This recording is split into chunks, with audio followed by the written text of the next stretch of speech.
Subscribe कीजिए हमारे channel को और बेल आइकॉन को दबाइए हमारी लेटेस्ट वीडियो सबसे पहले देखने के लिए। अपने अनुभव का हमेशा आदर कीजिए। एक बहुत सीधी, सरल और सबके अनुभव की बात है। केवल उसका आदर करना है, उसको महत्व देना है, उसको कीमती समझना है।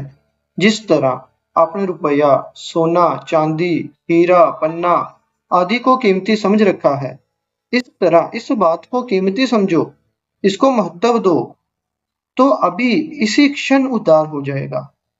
इसको महत्व नहीं देते, इसी कारण से बंधन हो रहा है, और कोई कारण नहीं है। रुपए तो किसी के पास हैं, किसी के पास नहीं, पर ये बात सबके पास है, कोई भी इससे रहित नहीं। परंतु इस बात को महत्व ना देने से इसका अनुभव नहीं हो रहा। लाली लाली सब कहे, सबके पल्ले लाल, गांठ खोल के देखे नाही, ताते फिरे कंगाल। मैं गांठ खोलने की बात बताता हूँ, जो संत महात्माओं से सुनी है, पुस्तकों में पढ़ी है, और वही बात कहता हूँ, एकदम सच्ची बात है। रुति, युक्ति और अनुभूति, ये तीन प्रमाण मुख्य माने गए हैं। अभी मैं जो बात करने जा रहा हूँ वह रुति यानी शास्त्र सम्मत, युक्ति संगत और अनुभव सिद्ध है।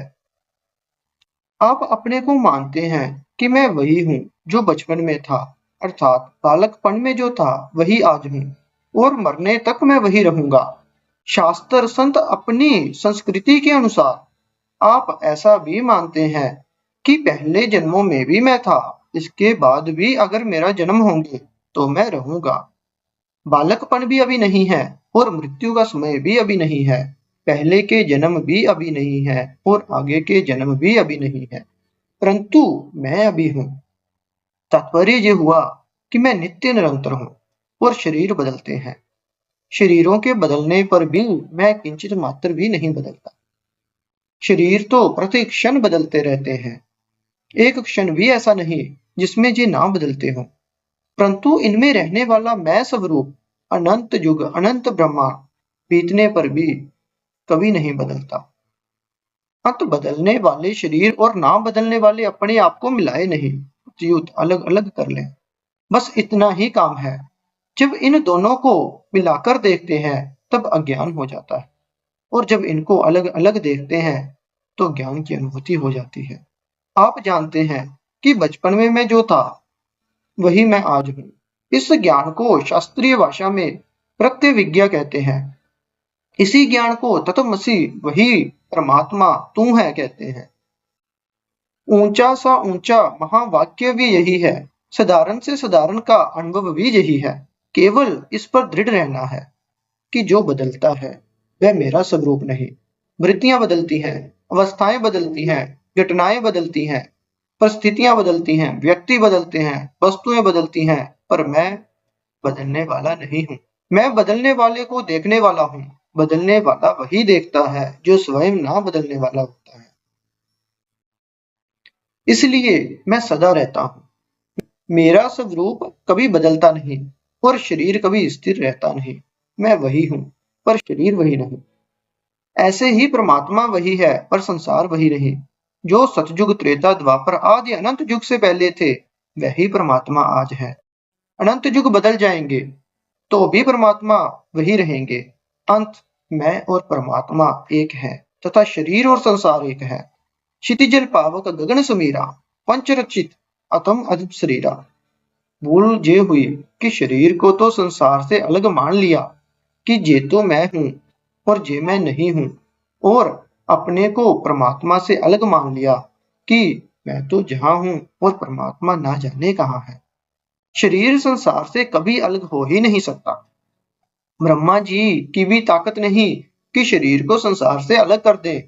जिस धातु का संसार है उसी धातु का शरीर है। स्थूल शरीर की स्थूल संसार के साथ एकता है, सूक्ष्म शरीर की सूक्ष्म संसार के साथ एकता है, कारण शरीर की कारण संसार के साथ एकता है, परंतु हमारी परमात्मा के साथ एकता है। हम परमात्मा के अंश हैं। ममे वांछो जीव लोके, गीता में लिखा है। परमात्मा और परमात्मा का अंश दो नहीं है। शरीर के साथ हमारी एकता नहीं, पर उसके साथ एकता मान ली, और परमात्मा के साथ हमारी एकता है पर उसके साथ एकता नहीं मानी। ये केवल मान्यताओं का फर्क है और कुछ फर्क नहीं। हमने मान्यता गलत कर ली है। शरीर बदलता है पर आप नहीं बदलते। संसार बदलता है पर परमात्मा नहीं बदलते।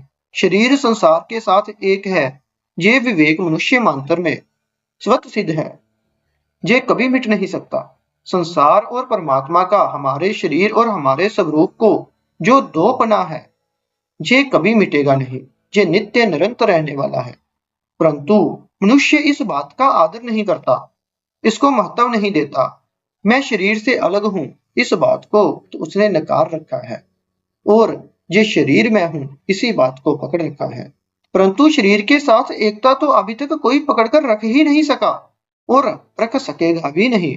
अतः शरीर और संसार एक है तथा मैं और परमात्मा एक है। मैं और परमात्मा एक है, इस विषय में मतभेद है।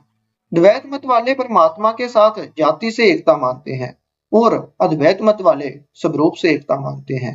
परंतु मैं और शरीर एक नहीं, इस विषय में कोई मतभेद नहीं। श्री शंकराचार्य, श्री वल्लभाचार्य, श्री रामानुजाचार्य, श्री निम्बाकाचार्य, श्री विष्णु स्वामी, श्री चैतन्य महाप्रभु आदि जितने महापुरुष हुए, उन्होंने द्वैत, अद्वैत, विशिष्ट अद्वैत, शुद्ध अद्वैत, द्वैताद्वैत, अचिंत्य वेदावेद आदि नामों से अपने अपने दर्शनों में परमात्मा के साथ जीव का घनिष्ठ संबंध माना है। परंतु शरीर के साथ अपना संबंध किसी ने भी नहीं माना।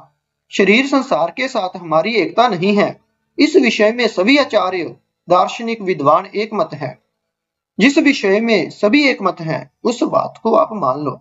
हम शरीर संसार के साथ एक नहीं, हम तो परमात्मा के साथ एक है। यही ज्ञान है। इस ज्ञान को दृढ़ता से पकड़ ले, इसमें बाधा क्यों है? शरीर के साथ अपना संबंध मानने के कारण हम शरीर के सुख से अपने को सुखी मानते हैं। शरीर का मान होने से हम अपना मान मानते हैं, निरादर होने से हम अपना निरादर मानते हैं, शरीर के अपमान से हम अपना अपमान मानते हैं।